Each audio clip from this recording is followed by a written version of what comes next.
the first chapter of the subject power sharing, and here we are going to discuss the sharing of power of the organs of government and the hierarchies of government. Organs of government, hierarchies of government. Organs of government, to say that the legislative, executive and the judiciaries, that how they are maintaining the separation of power and the check and balance system, and also in our country, that how the national government is having its claim over the other states, where the state government and the local government is somewhat subordinate to the national government. And now we are having the two models of the chapter, Belgium and Sri Lanka, and from here we come to know that how the government measures in both the countries, how the government sharing of power in both the countries have contributed to what kind of circumstances in world politics. Belgium, you talk about Belgium. Belgium is a federal state which is smaller than Haryana, and it shares border with Netherlands, France, Germany and Luxembourg. Remember student that Germany is a kind of country where we are going to get three kind of social communities that are Dutch, French and German. If you talk about Dutch, they are the majority in the country. 59% are Dutch people in the country, 40% are French and 1% are German. So Dutch, again to see that where these communities are living in this point, the Dutch live in Flemish region of Belgium and French live in Wallonia region of Belgium. Again, if you talk about the Brussels, the capital of Belgium, and this Brussels is the headquarters of European Union too. In this capital, 80% people are French and 20% are Dutch. Is it clear? So now what is the model points out to dictate regarding the power sharing? The model it is going to say that in this country French are the minorities but they are rich and powerful, but Dutch, they are the majorities but they are the commoners. They are not so rich, they are not so powerful in the country. So herein lies the disparity, that as the minorities is holding more power, more wealth in the nation in compared to the majority of Dutch people. So now as a community is having the wealth and power in compared to the other, herein lies the disparity of the country. So what measures have government take to sort out the cultural and regional diversities of the country? Number one, we come to know that Dutch and French speaking ministers shall be equal in the central government. So what the government have decided, that both the communities should have equal sharing of power in central government. That means none of the communities has the power to claim anything unilaterally. So both the communities are having some kind of equal power in central government. Then we come to know that state government are not subordinate to the central government. As the state government is having its importance regarding the cultural and ethnic issues, so the state government are not subordinate or are not answerable to the central government of the country. So herein lies the importance of state government in the country. Then we are having what, that Brussels, that is the capital of the country, has both Dutch and French speaking people with equal representation. See here students, that this Brussels is having 80% French and 20% Dutch people. But while sharing power, they are having equal representatives in the government. And also we come to know that community government is elected by Dutch, French and German with cultural, educational and language related issues. So what we come to know from this point, that from this, at first we are going to, let's discuss the third point, that Brussels is what? It is having majority of French but minorities of Dutch. But while sharing power, they are having equal opportunities and equal representation with equal representatives in the capital. Is it clear? for both the community. So, what comes from the fourth point is that the community government is there. That means to look after the cultural, educational and linguistic diversities, which is totally dependent on the importance of a community is given to a community government. This is a kind of third front of government in the country, which is looking towards the cultural, educational and language related issues of the country. So with all these, features and the arrangement made by the government have avoided civil strife or any civil war in the country, and the social groups living in these countries are unified and they are living in peaceful coexistence.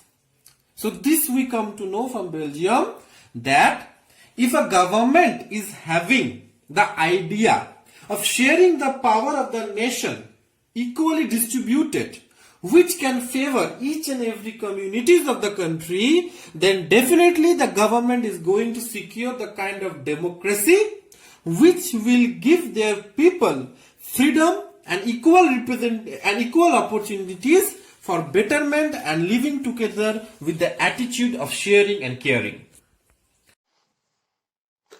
So here we are with the next model, the model of Sri Lanka. But before coming to it, I want to describe the location of both Belgium and Sri Lanka.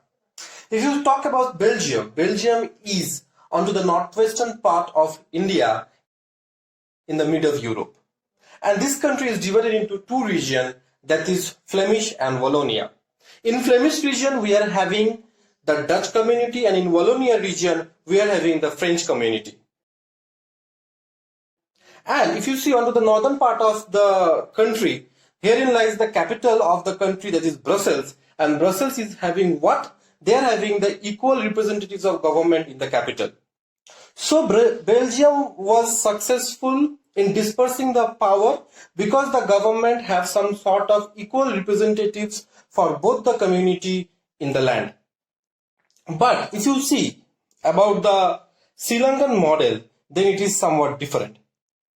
So herein lies the importance of power sharing, students, that power sharing avoids civil war. Power sharing avoids any kind of disintegration and political instability. And it also works for the unity of the nation. But if you see about the Sri Lankan model, it is somewhat different. That when Sri Lanka got independence in 1948, there were two communities living in this country. One is Sinhala, another is Tamil.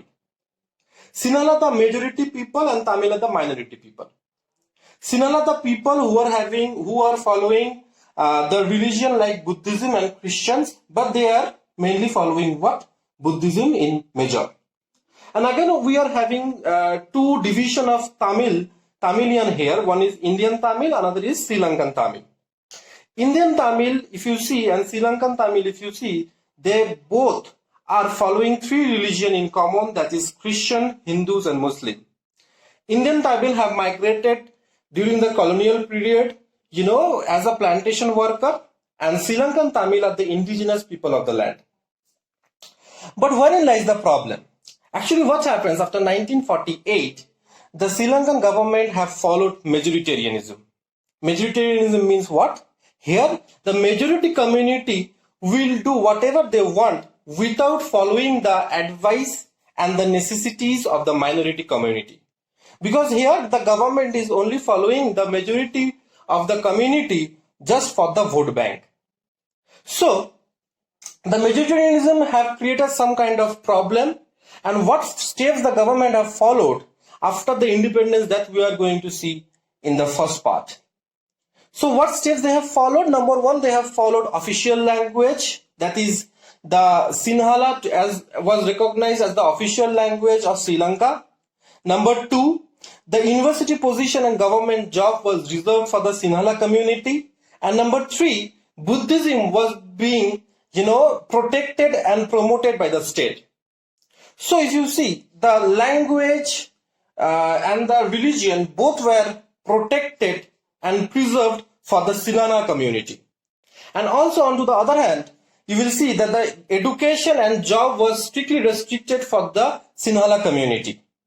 So herein lies the problem, where the Tamilian have some sort of sense of alienation in this country, where you will see that the Tamilian have formed their own political party to have a greater movement against the majority Sinhala people.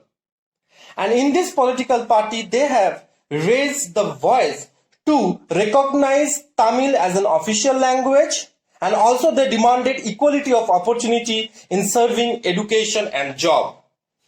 But what happened that the government paid no attention to the demands of Tamil people in Sri Lanka. So what happened ultimately in 1980s, you will see that LTTE was formed and they demanded Tamil Ilam. Tamil Ilam is what? Tamil Ilam means Tamil state in Sri Lanka.